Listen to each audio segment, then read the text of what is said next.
c'est le JT du Kwanatila pour tous les amateurs d'arts martiaux.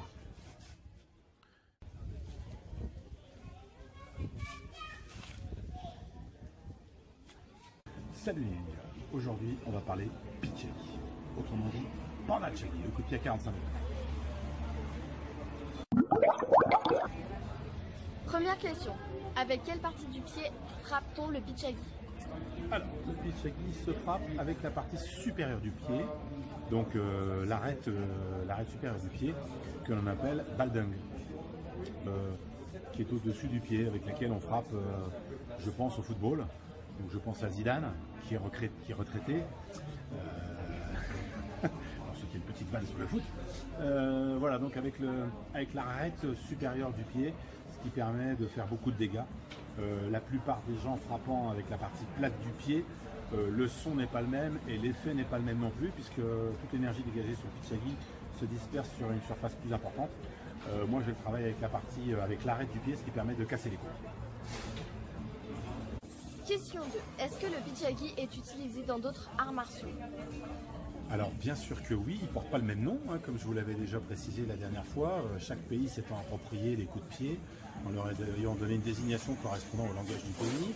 Donc Pichagi, c'est la version coréenne du Mawashi Geri en japonais. Je pense tout particulièrement au MMA, bien entendu, et au fameux KO que mettait Mirko Cro Cop.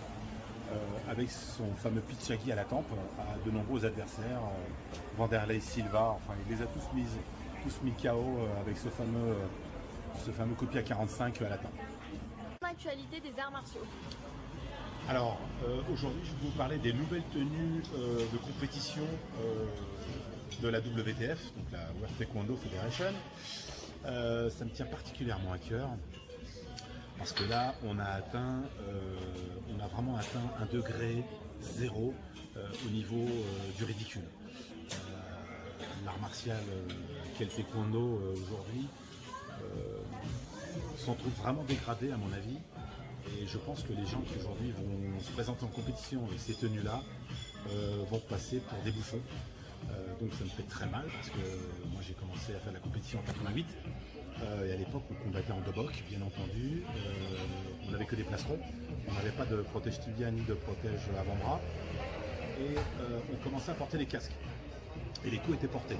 Donc pour moi c'est une actualité dont je ne suis pas franchement fier, mais c'est mon petit coup de gueule. Voilà.